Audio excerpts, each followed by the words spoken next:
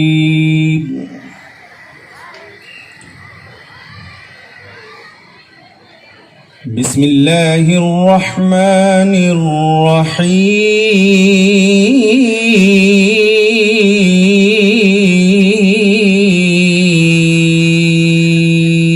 आज जो प्रोग्राम हुआ उसके बारे में आप क्या बोलना चाहेंगे? अभी आप लोगों ने खुद देखा, जो यहाँ पे बाहर से भाड़े की लाई हुई भीड़ नहीं थी। यहाँ पे जो इलाके के लोग हैं, हर समाज के लोग, हिंदू, मुस्लिम, बाकी के हमारे जो बाजू के बौद्ध धर्म के लोग हैं, सभी लोग यहाँ पे आए और ज़्यादा से ज़्यादा लोगों ने आके यहाँ पे हाजिरी दी। उस बीच में दादा आया, दादा ने जो स्पीच किया है, उनके स्पीच के अंदर कहीं नहीं तो कहीं ये दर्द झलक रहा था, खासकर मुसलमानों के लिए। और वो होता भी है कि घर के अंदर अगर एक माहौल है और घर के अंदर से बेटा या कोई बेटी या किसी को अगर कोई तकलीफ़ पहुँचे तो उसका इजहार करना चाहिए।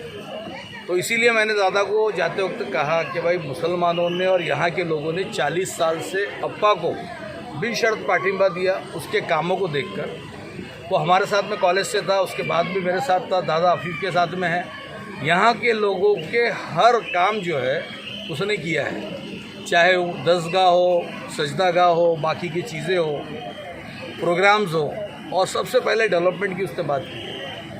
बाकी रहा सवाल दूसरी पार्टियों का, तो मैंने कल भी कहा था कि हम लोगों ने कभी भी हिंदू मुस्लिम या मस्जिद मंदिर नहीं किया है। हम लोगों ने सबको साथ में लेके चले हैं।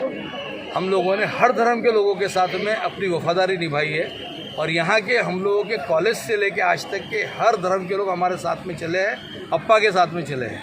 और मैं पूरी उम्मीद से और पूरे यकीन से कह सकता हूँ कि इंशाअल्लाह ताला जो 20 तारीख को इलेक्शन का दिन है, 5 नंबर के ऊपर जो सिटी की निशानी है, उसके ऊपर इतने छाप पड़ेंगे कि वो निशानी दिखने भूल जाएंगे। एक सुनने में बात ये आती है कि बीजेपी की चाल है बहुजन विकास आघाड़ी को खड़ा करने के लिए, ताकि उद्धव बाला साहब ठाकरे के मतलब वोट काटे जाए और उसमें बीजेपी का विजय हो जाए। तो इसके ऊपर आप क्या बोलना चाहेंगे? मैं ये बोलना चाहता हूँ कि सबसे पहले पालघर ज़िला बना, पहला MP हमारा बना, उसके बाद में 14-19 के अंदर ये लोग साथ में थे, हार हुई मगर अच्छी मेजोरिटी से हुई। अफीफ ने बताया कि जिस वक्त ये लोग साथ में लड़ रहे थे, इनका जो वोटिंग था उसके पीछे हम लोग 50-60 हज़ार 1 लाख से पीछे थे। आज ये लोग अलग अलग लड़ रहे हैं, हम लोगों को ज़रूरत ही नहीं है। हम लोगों ने कभी भी हुकूमत में नहीं गए, हुकूमत से काम करा के लेके आए, क्योंकि कॉरपोरेशन हमारी है, ज़िला परिषद है, पंचायत समिति है। तो अगर किसी भी, और 3 MLA हमारे साथ, और उसके आगे मैं बताता चलूँ, जो तीसरे 3 MLA है, चाहे वो भूसारा हो, निकोले हो या वंगा हो, अप्पा ने इनके भी काम करा के दिया। तो 60% वोटिंग जो है हमारे 3 आमदार के अंदर है। बचे हुए 3 आमदार के अंदर भी अच्छी खासी बहुजन विकास आघाड़ी की पकड़ है और हम लोगों ने वो नीति, वो राजनीति की नहीं कभी। तो 100% बीजेपी हम लोगों के ऊपर जो भी इल्ज़ाम लगाए, हम लोगों ने अपने कैंडिडेट को डिक्लेयर किया 1 नंबर पे हम लोग हैं, और 2 नंबर पे कट्टर हिंदूवादी कौन है उसके लिए आपस में लड़ रहे हैं। तो 1 नंबर के ऊपर सिटी है और इंशाअल्लाह ताला सिटी ही जीती। हमारे देश का ये दुर्भाग्य नहीं है कि हमारे जो देश के प्रधानमंत्री है वो खुद हिंदू मुस्लिम करते हैं, लेकिन हमारे वसई में ये चीज़ अप्पा के राज में नहीं हो पाई। तो इसके बारे में आप क्या बोलना चाहेंगे? बिल्कुल है, अप्पा ने या उनके इसके पहले उन्होंने बताया कि जो दादा थे, हम लोग उस टाइम पे कॉलेज में थे, उस वक्त सरपंच थे वो, और अप्पा ने कॉलेज से लेके हम लोग साथ में इलेक्शन लड़े, उसके बाद में कॉलेज के इलेक्शन, उसके बाद में मेरे साथ में कई लोग, पप्पू मकवा, मुश्ताक काजी, कम से कम 11 नगर से वो टाइम के थे। उसके बाद में कॉरपोरेशन आई, सोपारा ले लो, विरार ले लो, नगर अध्यक्ष बनाए गए, डिप्टी मेयर बनाए गए, स्टैंडिंग कमेटी का चेयरमैन बनाया गया। तो अप्पा अगर हमारी परसेंटेज देखें मुसलमानों की तो 12 से 13% है, ईसाई की अगर देखेंगे तो 8 से 9% है। उसके बावजूद भी रुपेश यादव जो रिजर्व सीट थी ओपन सीट के अंदर उसको मेयर बनाया अप्पा ने। तो इसका मतलब यहाँ पे जातिवाद अगर सेंट्रल में होता है, पूरे हिंदुस्तान में होता है, तो हिंदू मुस्लिम जिस वक्त दंगे हुए थे तो उस वक्त तो वहाँ के लोग यहाँ पे आके रहते हैं, आज भी रहते हैं भाईचारे के हिसाब से। यहाँ पे जलसे, जुलूस, प्रोग्राम जो एक साथ में होते रहते हैं, तो उसके अंदर हमारे यहाँ पे इंशाल्लाह ऐसा कुछ नहीं है और ना ही होगा कभी। सर एक सवाल ऐसा है कि आज जो मुस्लिम कमेटी जो लिया गया, तो अप्पा ने मुस्लिम लोगों के लिए अभी तक क्या तैयारी की है? मुसलमानों के लिए तैयारी करने की इसलिए ज़रूरत नहीं है कि उसने मुसलमानों को अपना एक हिस्सा समझा है, और जब जब भी ज़रूरत पड़ी, आज मैं अप्पा हम लोग सब 60 साल के हैं, हमारे बाद की जो नौजवान ग्रुप है उसके अंदर क्षितिज के 60 पे बाकी के सब नौजवान ग्रुप जुड़ा हुआ है। एक भी अल्फाज अगर किसी ने बता दिया कि भाई ये मुसलमानों के लिए अप्पा का कैलकुलेशन गलत है, अरे तकलीफ भी उसके वक्त भी उसने ईसाइयों को साथ दिया है, मुसलमानों को दिया है। तो आज के वक्त हमारा है। मैंने अप्पा को खुद दावत नहीं दी थी, दादा यहाँ पे प्रोग्राम में था तो यहाँ पे पहुँच गया। सर कब्रस्तान का ऐसा एक मुद्दा है कि जो समझो हाईवे पे जो जिसकी मैयत होती है उनको वसे मिला के दफनाया जाता है, तो सन सिटी का जो कब्रस्तान का जो मुद्दा चल रहा है उस टाइम में भी आपकी सत्ता थी, तो आपने वो मैटर क्यों क्लियर नहीं किया? बड़ा अच्छा तुमने सवाल किया है। 2.5 करोड़ के करीब वहाँ के कब्रस्तान के लिए जो फीलिंग की, अब्दुल्ला पटेल ने काफ़ी उसके ऊपर नगर सेवक ने मदद की थी। वहाँ पे सिर्फ मुसलमानों का कब्रस्तान नहीं है, शमशान भी बनाया गया और बाकी के भी है। बाद में अफीफ ने जैसा बताया वहीं का मूल्य करके उसने उसके ऊपर ऑब्जेक्शन उठाया, और ऑब्जेक्शन उठाने के बाद में वो बाउंड्री वॉल जो थी वैसी पड़ी हुई है। एक वहाँ पे ऑलरेडी एक कब्र वहाँ पे दफन है, और उसी के ऊपर इन लोगों का प्लानिंग चल रहा था कि वहाँ पे हेलीपैड बनाया जाए, मगर जो फज्जू ने और इन लोगों ने उसके ऊपर आवाज़ उठाई तो हेलीपैड वहाँ से दूर जाके बनाए। अच्छा, उसका अगेंस्ट में मुसलमानों की दादा ने तारीफ़ किया या कब्रस्तान की किया, तो सन सिटी के अंदर उसके अगेंस्ट में उसका प्रचार कर रहे हैं कि देखो ये कब्रस्तान के बारे में बात कर रहे हैं। इनके पास में अलावा डेवलपमेंट का कोई मुद्दा ही नहीं है। उनको पता है कि लोगों के जहन भटकाओ ताकि लोग या नौजवान पूछें कि हमारी जॉब किधर है, हम लोगों के लिए आज महंगाई बढ़ गई है, तो लोगों को इसी में उलझा के रखो। यहाँ पे हर धर्म के लोग इज़्ज़त करते हैं, हर धर्म के साथ में लोग मिलके चलते हैं, इज़्ज़त करते हैं, तो इनको ये यहाँ पे नहीं भाता है। इसलिए आफिफ बताया 2014 के अंदर ये सब लोगों ने अलग अलग इलेक्शन लड़ा था विवेक पंडित के टाइम पे, सिर्फ वसई के अंदर अप्पा को हराने के लिए बीजेपी ने शिवसेना को पार्टी नंबर दिया था, सपोर्ट किया था। तो अप्पा का प्यार कहाँ से झलकता उसके ऊपर? कभी प्यार झलका नहीं, ना ही झलकेगा। सर आपसे एक आखिरी सवाल करना चाहूँगा कि यहाँ के लोगों की, कुछ रहवासियों के, यंगस्टर्स की मांग है जो यहाँ पे एक प्लेग्राउंड होना चाहिए, और यहाँ पर मतलब एक मोहल्ला क्लिनिक सरकारी ऐसा हो कि छोटे मोटे सर्दी बुखार के लिए जो सरकारी दवाखाने में पारनाके पे जाना पड़ता है तो यहीं पर इलाज हो जाए, छोटा कुछ 8-10 बेड 20 बेड का हो जाए। तो इसके बारे में सर आप क्या बोलना चाहें कि अपनी अगर टीम जीतती है पार्टी तो इसके ऊपर कुछ अमल होगा? मस्जिद के अंदर नौजवान मुझसे मिले थे, अल्लाह ने चाहा तो उसके ऊपर भी हमने बात की, इलेक्शन के बाद वो मसला भी हल हो जाएगा। रहा सवाल, तुमने बड़ा अच्छा सवाल किया है। यहाँ पे जो मार्केट था, फिश मार्केट है, उसके ऊपर इसके पहले भी टेंडर निकला था। हम लोगों ने उसको रीटेंडरिंग करके यहाँ पे कम्युनिटी हॉल और साथ साथ में जो यहाँ पे इमरजेंसी के अंदर जो सुविधा मिलना चाहिए, जो इमरजेंसी में लोगों को मिलना चाहिए फर्स्ट एड, उसके लिए भी इंतज़ाम करने की पूरी कोशिश की है और इंशाल्लाह जल्द हो जाएगा। बचपन से अब तक यहाँ बड़ा हुआ हूँ और जो भी काम हमारे होते हैं वो सब हमारे अप्पा इनके ही तरफ से हमारे जितने भी काम होते पूरे के पूरे, और कभी हमें ऐसा नहीं लगता है कि वो हमारे रीच के बाहर है। हमारे हफीफ भाई है, हाजी साहब है, ये भी हमेशा हमारे लिए एक फ़ोन कॉल दूर रहते हैं। मैं इससे ज़्यादा क्या बोलूँ, मैं बोलूँगा कि पॉलिटिक्स जो पूरे इंडिया की है वो हमारे लिए उतनी इम्पोर्टेंट नहीं है जितनी के वसई विरार की पॉलिटिक्स इम्पोर्टेंट है, क्योंकि हमारे जो काम होते हैं वो सब विरार से, वसई से होते हैं। हमारे छोटे से बड़े काम यहाँ से होते हैं। एक फ़ोन पे हमारी छोटी छोटी चीज़ें जो होती है, गटर टूटा हुआ है, ड्रेनेज सिस्टम है, या कनेक्शन चाहिए, इलेक्ट्रिशियन चाहिए, लाइट चाहिए, कुछ भी चाहिए, आप ये दिमाग में रख के, ये सोच के ही आप वोट दीजिएगा। कोई गलत फहमियाँ लोग फैला रहे, कोई कुछ गलत अफवाहें फैला रहे। देखिए इलेक्शन है, 200 झूठ बोले जाएंगे, मगर एक सच्ची बात यहाँ स्टेज पे सब बैठे, और ये सब जितने भी है आप इनको पर्सनली जानते हो, जिनको आप पर्सनली जानते हो, जैसे घर के अंदर अगर हमारे बड़े हैं जो हमारे साथ रहते हैं, हम इन पे ही डिपेंड रहते हैं, वैसे ही वो हमारा काम भी देखते हैं और हमारे सर पे उनका हाथ भी रहता है। वैसे ही जो बैठे हैं यहाँ पे सब, ये सब हमारे सर पे हाथ इनका है और हमेशा हमारे काम एक आवाज़ में होते हैं। बस मैं यही चाहूँगा, सच्चाई का साथ दीजिए। अस्सलाम वालेकुम। अस्सलाम वालेकुम।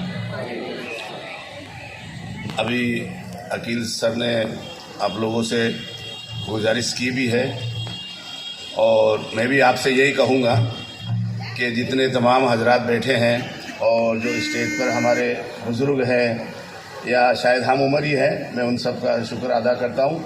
उन्होंने मुझे बोलने की वक्त दिया और आपसे गुजारिश ये करूँगा कि अभी लोकसभा का इलेक्शन है, बहुत सी पार्टियां अपना ज़ोर दिखा रही है, अपना प्रचार कर रही है, मगर यहाँ हम लोग 35-40 साल से आमदार साहब हितेंद्र ठाकुर साहब के साथ में हैं और 45-40 साल पहले वसई क्या था और आज वसई क्या तरक्की किया है, क्यों हमारे साथ में आमदार हितेंद्र ठाकुर साहब हैं और हम लोग उनके साथ में जुड़े हुए हैं। तो जो पहले ये वसई बहुत बाहर कहलाया जाता था, आज वसई एकदम सिटी बन गया है और बहुत सी तरक्की हो रही है। तो मैं यही कहूँगा कि अपने आमदार साहब का साथ दीजिए, जो उन्होंने एक चिन्ह दिया है सिटी और जो उन्होंने खड़ा किया है राजेश रघुनाथ पाटिल साहब को, इनको ज़्यादा से ज़्यादा वोट दे करके अपने को कामयाब करना है। और 20 तारीख को इलेक्शन है, तो आप कोई भी हजरात घर में न रुके और अपना वक्त, कीमती वक्त देते हुए इनको ज़्यादा से ज़्यादा तादाद में वोट दे करके कामयाब बनाएं। यही हमारा अप्पा को साथ देने का वादा रहेगा।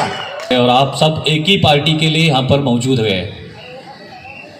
अहम बात यह है कि हम किसके लिए लड़ रहे हैं?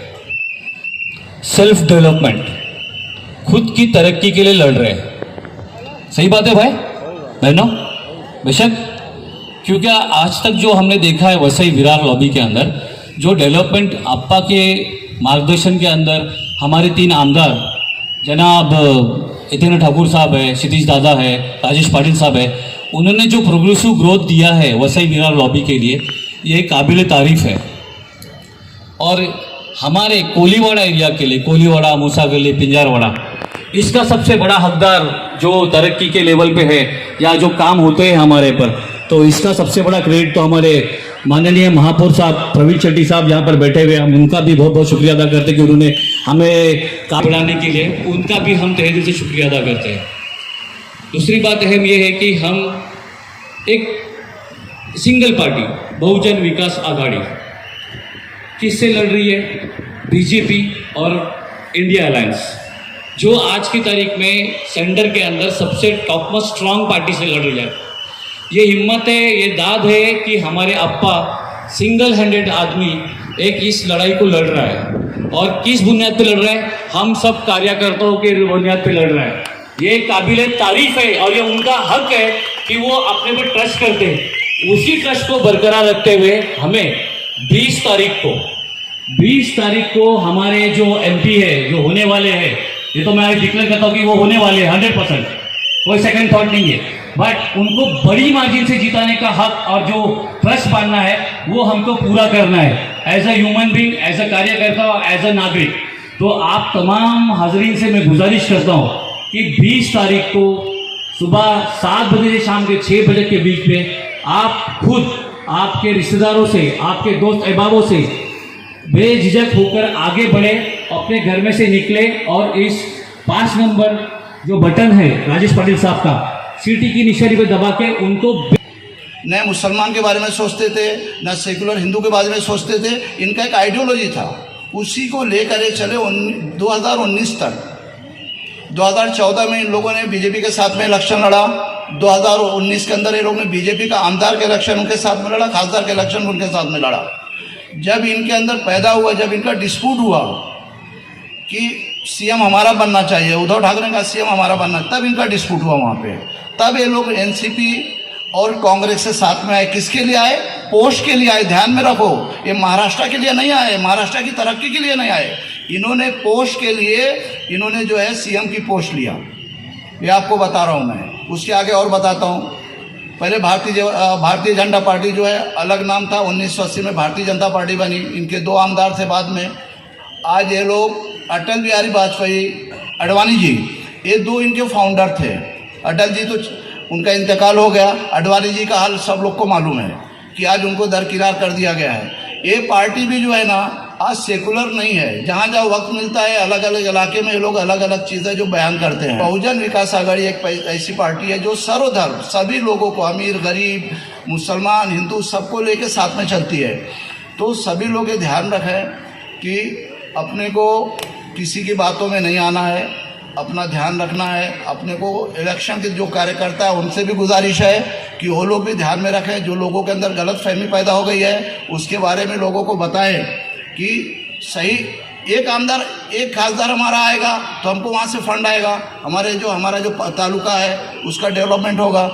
तो इसके लिए हमको ज़्यादा से ज़्यादा मेहनत करना है। जिन लोग को गलत फहमी वो भी अपने हैं, कोई गैर नहीं है। मोहल्ले में कुछ लोग को गलत फहमी वो भी अपने ही लोग हैं, कोई बाहर के नहीं है। उनसे भी मैं गुजारिश करूँगा कि वो लोग जो है सच्चे दिल से सोचें कि कौन सच्चा है कौन झूठा है। हमारे बहुजन विकास आघाड़ी जो पिछले 40 साल से बसई तालुका में अपना जोरों शोर से काम कर रहे हैं, उसके हमारे सदर जनाब हितेंद्र जी ठाकुर जी, आप उनके साथ उनके जुड़े हुए उनके बच्चे हमारे क्षितिश ठाकुर जी और उनकी पूरी टीम, और जो भी हमारे स्टेज पे बैठे हुए हैं हमारे प्रवीण जी सेठी जी और अपने खोखानी जी, और हम जो भी हम यहाँ पे वो जितने भी कार्यकर्ता है उनको सब मालूम है कि ये इलेक्शन हमें जीतना है।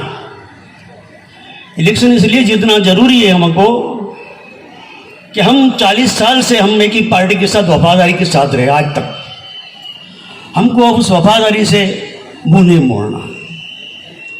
और इस्लाम में वफादारी का काफ़ी ये हुआ है। देखो आज कई बार ऐसे मसले आए, कई बार ऐसी प्रॉब्लम्स महाराष्ट्र में आई, लेकिन हमारे बसई तालुका में अप्पा के मतदार एरिया में या पालघर तक बोलो, कभी कोई प्रॉब्लम इस तरीके से नहीं आई कि जिससे हमें परेशानी हो।